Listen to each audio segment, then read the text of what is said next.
2001. J'ai 9 ans. D'habitude, l'été, mes parents, mon frère et moi, on va dans des villages vacances aux 4 coins de la France. Mais cet été, c'est différent. Nous partons dans le Lot-et-Garonne, là où ma mère a grandi.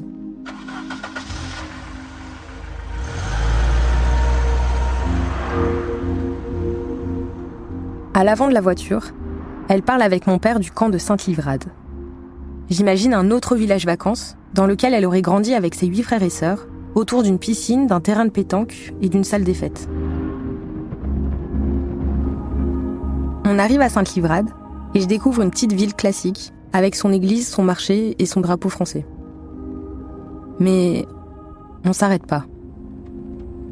On longe une rivière, le Lot, puis la voiture s'engouffre dans une allée caillouteuse. De part et d'autre, je vois une dizaine de bâtiments blancs, très longs, avec des toits en tôle. On dirait des hangars abandonnés. Et puis au loin, je vois un château d'eau. On croise beaucoup d'hommes et de femmes aux traits asiatiques, parfois évidents, parfois plus discrets. Quelques femmes plus âgées portent un chapeau conique. On s'arrête devant une épicerie, le Saigon, produit exotique. Et je commence à sentir des odeurs de plats vietnamiens. Alors que je tourne la tête, les derniers rayons du soleil éclairent un panneau défraîchi, sur lequel je lis « Ministère des Affaires sociales, cité d'accueil des Français d'Indochine ».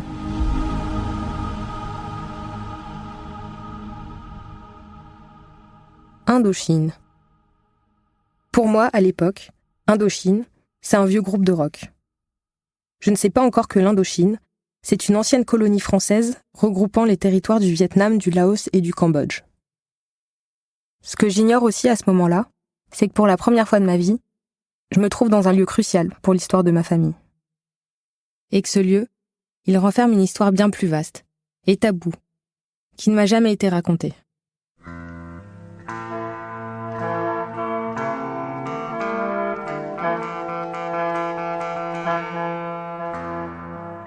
Pour le découvrir, j'ai dû remonter plus d'1 siècle en arrière.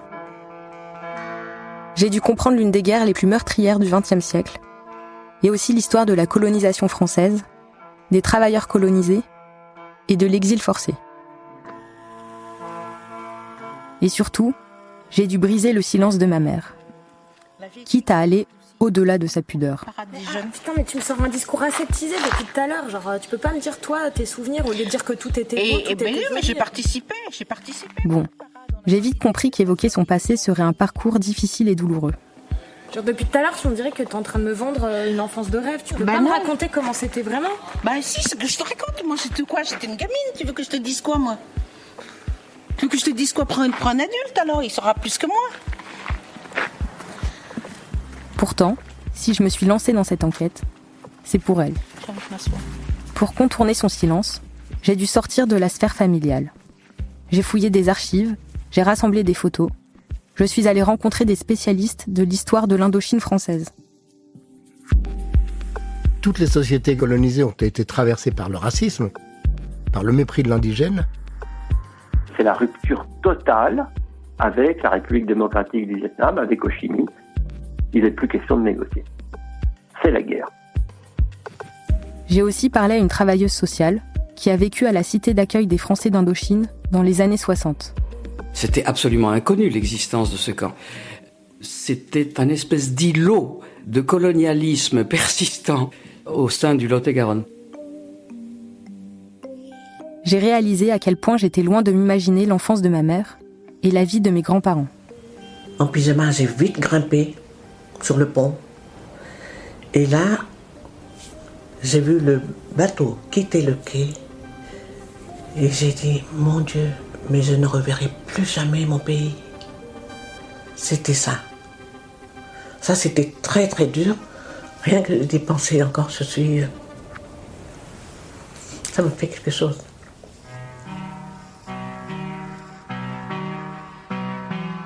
J'ai rassemblé les morceaux d'un puzzle qui n'a cessé de grandir et dont les pièces centrales m'ont longtemps échappé. Et puis j'ai fini par me demander, quelle est ma place dans toute cette histoire ? De quoi est-ce que j'ai hérité, moi ? Je suis Alix Douar-Sinoretti et vous écoutez le premier épisode de Vietnam sur Lot. Nous sommes certains que les populations indochinoises ont besoin de l'appui cordial d'une grande puissance. Il est incontestable que cette situation est éprouvante. Ce sont les événements qui ont contribué à l'effondrement du colonialisme. À l'heure où le monde commence à s'installer dans la guerre froide, la France se laisse griser par l'illusion d'avoir retrouvé une Indochine miraculeusement préservée.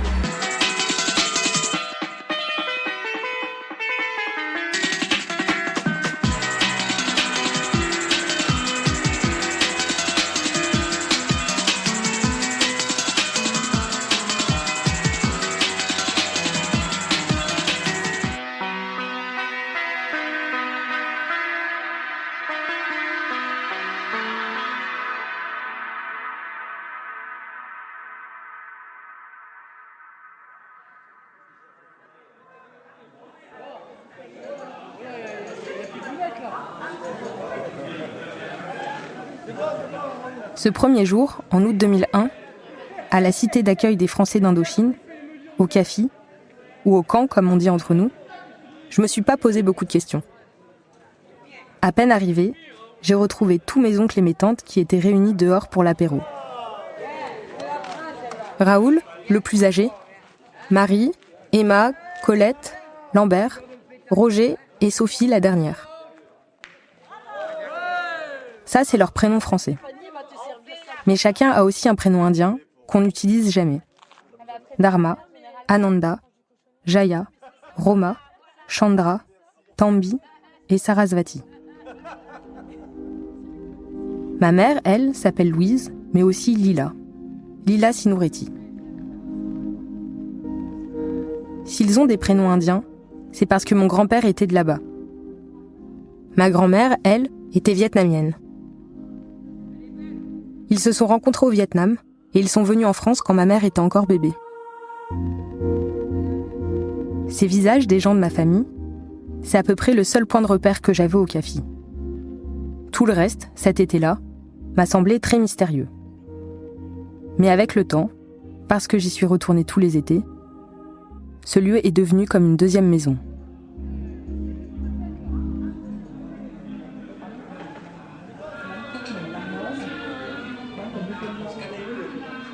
Au camp à cette époque, mes parents n'ont pas de logement à eux, mais on vit chez les autres. Mon oncle Lambert a récupéré un 3 pièces dans un des baraquements du camp. C'est comme ça qu'on appelle les longs bâtiments blancs. Au total, il y en a 26, alignés les uns à la suite des autres et divisés en 300 logements. Il y a aussi une salle associative, une église et une pagode. Pour faire les courses, il y a 2 épiceries asiatiques sur place. Sinon, pour le reste, les gens vont à la ville à 2 km. Chez Lambert, dans la première pièce de quelques mètres carrés, il y a un lavabo, un frigo, une table, une grosse statuette d'un Bouddha bedonnant et des babioles ramenées du Vietnam. Des images de cascades, des colliers en jade, des petites statues d'éléphants. L'été, à l'intérieur, il fait très chaud et humide.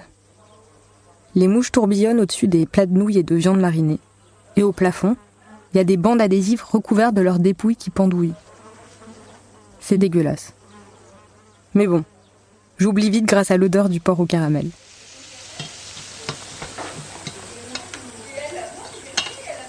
Parfois, on loge aussi chez des amis de ma mère qui ont grandi là. Tous ces logements ont un point commun. Il n'y a pas d'eau chaude et les toilettes sont au milieu de la chambre, collées au lit et à la douche. La nuit, pour pas réveiller ceux qui dorment, on prend la lampe torche et on se faufile jusqu'aux toilettes à la turque dehors.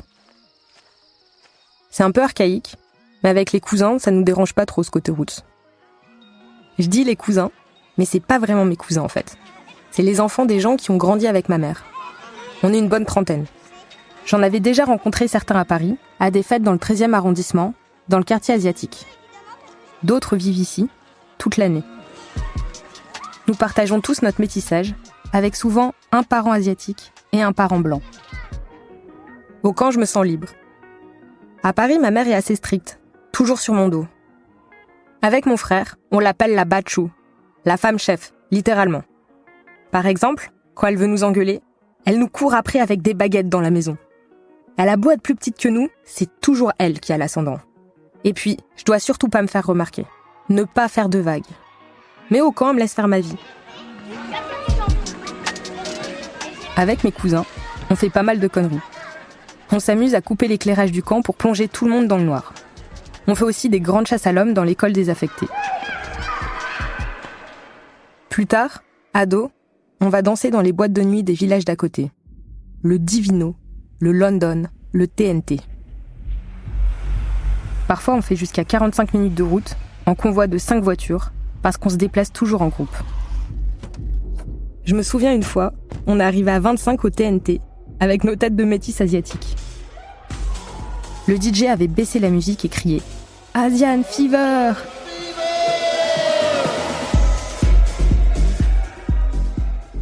C'était l'époque de Tokyo Drift, le morceau du film Fast and Furious à Tokyo. On était fous de cette chanson. C'était notre hymne. Le soir, avec ceux qui ont le permis, on fait des courses-poursuites sur la route. Avec un gyrophare trouvé sur un chantier, on s'amuse à suivre les voitures, en faisant croire qu'on est de la police. Ça nous fait hurler de rire. On est fiers. Fiers de notre groupe. Fiers de venir du camp. On a nos codes. On porte des t-shirts avec marqué en gros « I love AZN » pour Asian, ou alors avec marqué « Kafi » qu'on a fait faire avec des photos de baraquement. On porte des colliers avec des boudins en jade et on a des coupes de cheveux asiatiques. La frange collée sur le côté avec du gel pour les garçons et la frange droite pour les filles. Et puis on utilise quelques mots de vietnamien aussi. Oh choi oi, qui veut dire « Oh mon Dieu », Chop Mang Nam Moi, bonne année, ou alors Met Kwa Mai, tu me fatigues.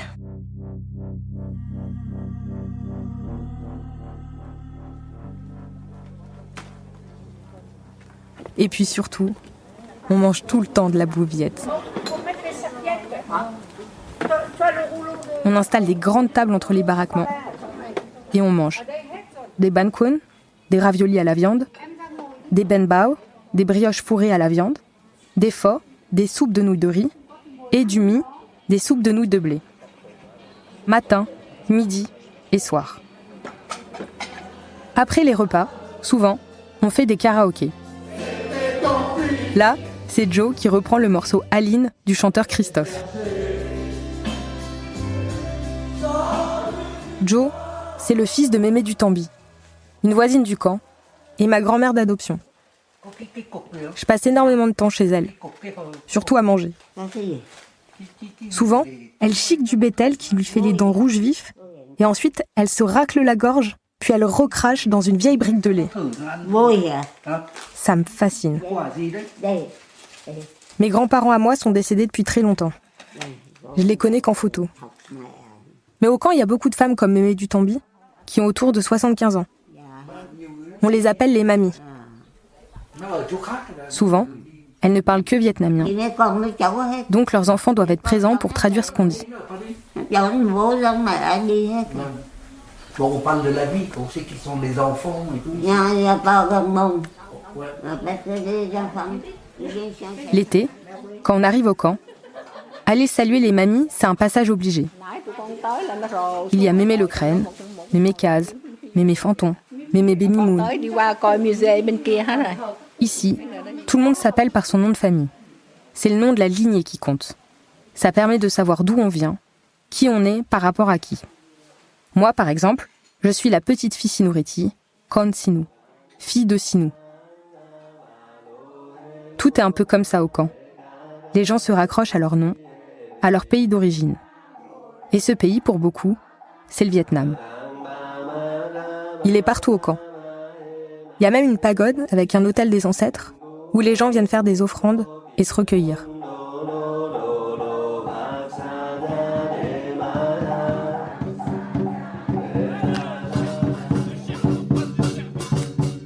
L'été, on se retrouve autour du 15 août pour 3 jours de fête.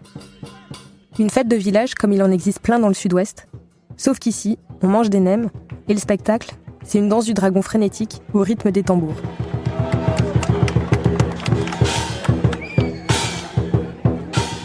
On est à peu près 1000 à se réunir, première, deuxième et troisième génération.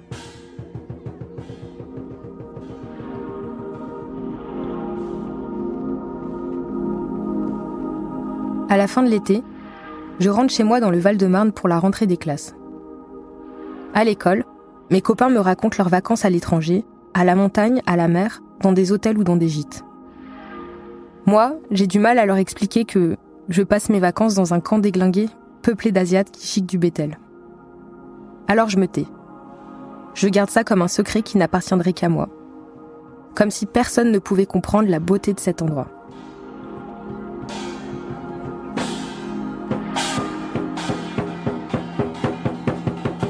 Et puis un jour, tout change.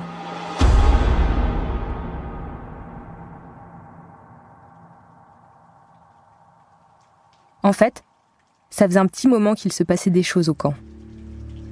En 2004 déjà, les habitants avaient commencé à réclamer des rénovations à la commune. Faut dire que les toits des bâtiments prenaient l'eau, il y avait de l'amiante dans les murs qui s'effritaient, et les logements étaient super mal isolés. Ça devenait de plus en plus insalubre et dangereux pour les habitants. D'ailleurs, cette année-là, il y a eu un incendie qui a entraîné la mort d'une des mamies.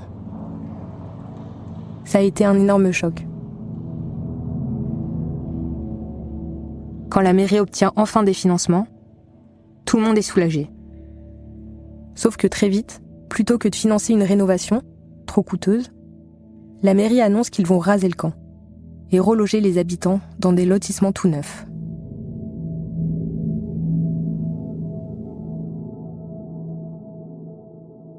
C'est à peu près à ce moment-là que je vois ma mère se transformer du tout au tout. Ma mère a toujours eu du caractère, mais elle n'avait jamais vraiment fait parler d'elle.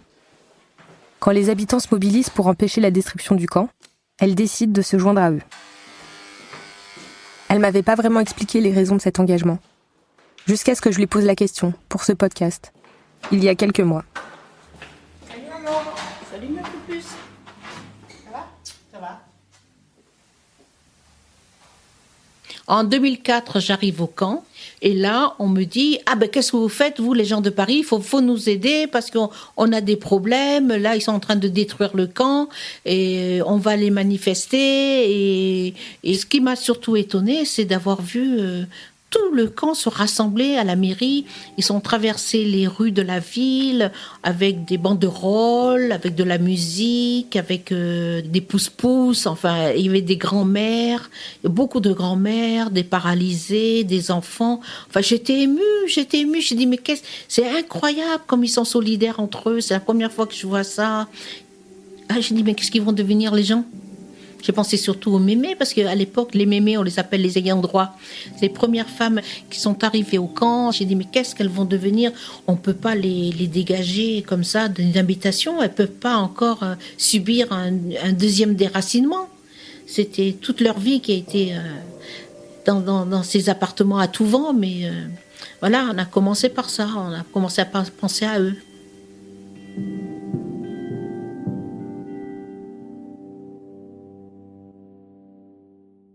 Pour empêcher ce déracinement, ma mère décide de créer une association.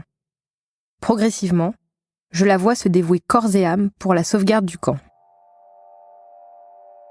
À l'époque, je comprends pas bien pourquoi elle s'intéresse autant à ce lieu, surtout qu'elle y a pas mis les pieds pendant 20 ans. Mais je comprends une chose. Si le camp disparaît, quelque chose de beaucoup plus grand va disparaître. Désormais, quand elle est pas au CAFI, elle reste à la maison pendue à son téléphone. Elle passe des heures à son bureau, plongée dans des montagnes de papiers administratifs. Le camp devient comme un petit frère encombrant. Un nouveau membre de la famille qui prend toute la place. Et moi, je suis jalouse. On se dispute souvent. Un jour, elle me dit « C'est bon, je me suis assez occupée de vous. Maintenant, je m'occupe du camp. » En août 2006, alors que le camp fête ses 50 ans, le bruit court que cette année, ce sera la dernière.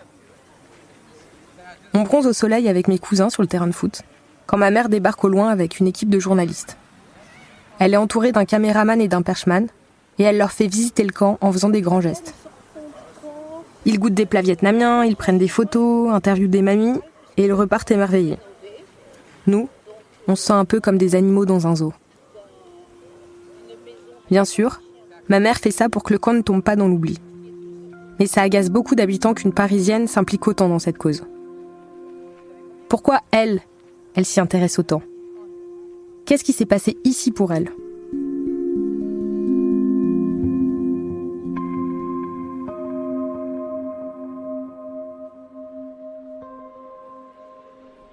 Et puis en septembre, j'entre au lycée.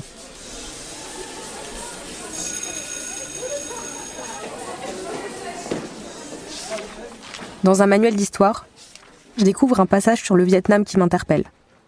Un tout petit paragraphe, de 3 lignes.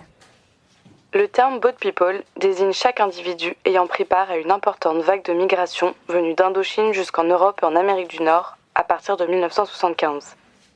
Cette migration est composée de ressortissants du Vietnam, du Laos et du Cambodge, ayant choisi de quitter les dictatures de leurs pays respectifs sur fond de guerre froide.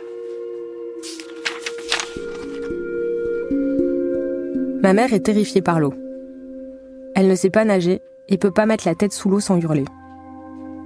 Un jour, elle m'a raconté que si elle avait aussi peur, c'est parce qu'elle était tombée dans l'eau en prenant un bateau pour venir en France. Alors à ce moment-là, quand je lis ce passage sur les boat people, c'est une évidence pour moi. Je rentre chez moi et toute fière de ma découverte, je dis à ma mère: « Maman, en fait, t'es une boat people. Vous avez fui la guerre du Vietnam en venant par bateau, c'est ça ?» Sauf que là, elle me répond très contrariée: « Mais pas du tout, on n'a rien à voir avec les boat people. » Et puis elle se referme. Je reste seule avec mes questions.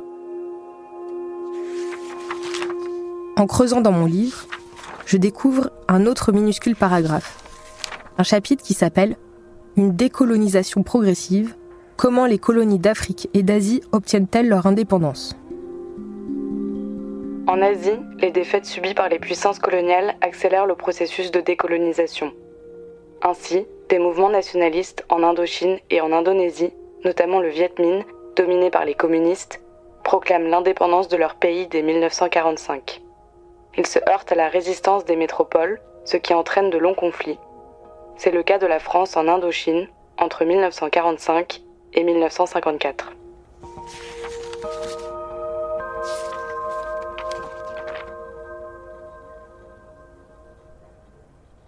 Moi, le seul conflit dont j'avais entendu parler, c'est la guerre du Vietnam contre les États-Unis. Celle qu'on voit dans le film Apocalypse Now.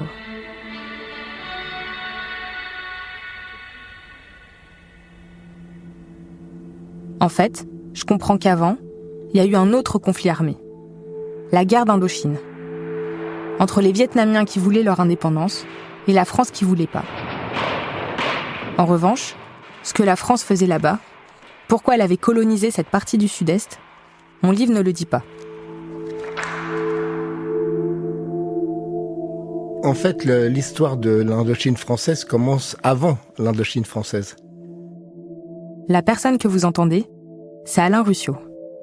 C'est un historien spécialiste du fait colonial et de l'Indochine française.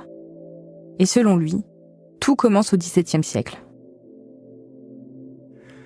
C'est-à-dire qu'il y a eu dans un premier temps des missionnaires qui sont arrivés, pas seulement en Indochine, d'ailleurs en Asie en général. L'idée du Vatican à l'époque était de considérer qu'il n'y avait qu'une seule religion acceptable et valable et qu'il fallait donc la faire connaître au peuple du monde entier. Donc des missionnaires sont partis dans le monde entier, parmi lesquels donc l'Indochine, qui ne s'appelait pas l'Indochine à l'époque d'ailleurs. C'était le royaume d'Annam par exemple, pour parler du Vietnam, c'était le royaume du Cambodge et le royaume du Laos, puisque l'unification s'est faite bien plus tard. Et puis progressivement, ces missionnaires ont eu l'ambition non seulement de propager leur religion, mais également de propager la désobéissance au roi, puisque un catholique ne doit l'obéissance qu'à Jésus. Et donc à partir de ce moment-là, évidemment, les souverains anamites, comme on disait à l'époque, ont été violemment hostiles à cette prédication et ont commencé de véritables persécutions extrêmement violentes contre les missionnaires, mais également contre les catholiques vietnamiens qui étaient déjà convertis. Il y a eu des massacres de masse. Et donc ça a été en quelque sorte le prétexte à l'intervention militaire des Français. Les premiers bombardements sur la ville de Da Nang, que les Français ont appelé Turan, au centre Vietnam, datent de 1856 et ensuite un premier débarquement en 1858. Donc à partir de ce moment-là, évidemment, la conquête de l'Indochine a commencé. dès 1914, les Français contrôlent toute la population et tout le territoire. Ils ont donc conquis le Vietnam, le Cambodge, le Laos, et ils ont appelé ça Indochine française. Indochine pour marquer leur présence depuis l'Inde jusqu'à la Chine. En fait, c'était une unité complètement artificielle, qui regroupait des territoires avec des cultures et des langues très différentes. À l'époque, ce qu'on appelle désormais le Vietnam, c'est en fait la réunion de 3 provinces. Le Tonkin au nord, l'Annam au centre et la Cochinchine au sud. Mais alors, comment on est passé d'une mission de prédication à la création d'une immense colonie à l'autre bout du monde ? Et pourquoi est-ce que la France est restée là-bas aussi longtemps ? J'ai parlé tout à l'heure d'un prétexte, mais un prétexte n'est qu'un prétexte. En réalité, il y avait évidemment des arrière-pensées économiques. Ce qu'on appelait le parti colonial, qui n'était pas un parti structuré, mais qui était un mouvement d'idées, si vous voulez, une sorte de lobby. Le lobby colonial considérait qu'il y avait des richesses phénoménales. Et donc, il y a eu progressivement une mainmise sur l'économie indochinoise, des banques, des grandes sociétés minières. Par exemple, la société des charbonnages de Honghaï était extrêmement puissante, ne paye pratiquement pas d'impôts, et donc amasse des profits absolument fabuleux.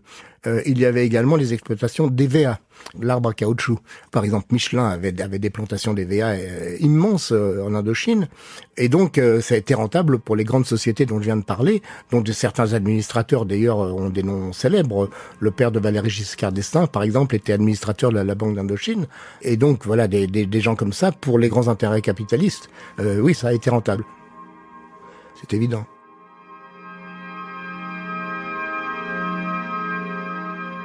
À l'époque, quand je n'ai que mes manuels scolaires sous la main, je ne sais pas tout ça. Et j'aurais pu ne jamais l'apprendre.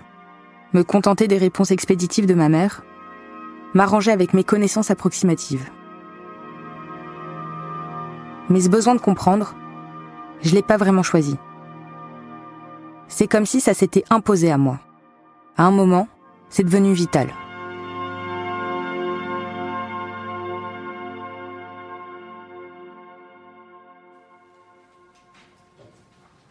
À la fin du lycée, quand il a fallu décider d'une orientation, j'ai choisi de m'inscrire en école d'architecture.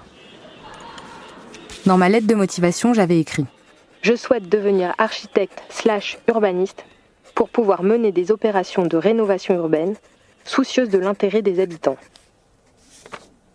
Malgré moi, j'étais totalement habitée par cette idée qu'avec la démolition d'un lieu, disparaîtraient bien plus que les murs. Un jour, en cours de sociologie urbaine, on me demande de travailler sur mon lieu d'origine. Je propose une étude du CAFI.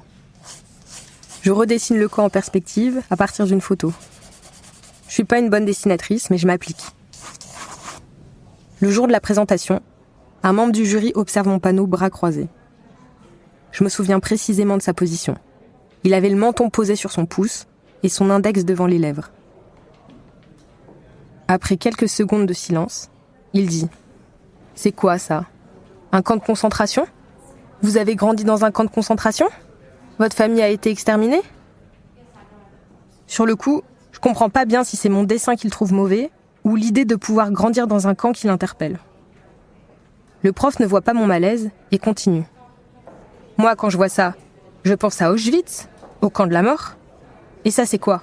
Un mirador ? » Il pointe du doigt le château d'eau du camp. Là, je sens les larmes monter. J'arrive pas à lui répondre. Je quitte la salle en pleurs. Pour moi, le CAFI représentait tout sauf ça. Jamais je n'avais vu le camp comme un endroit triste et lugubre, associé à la mort, à la souffrance. C'est la première fois que j'ai compris que ma vision du camp était biaisée. Que la vue du site, de ce quadrillage militaire, et l'emploi du mot « camp » pouvaient renvoyer à une réalité plus sombre.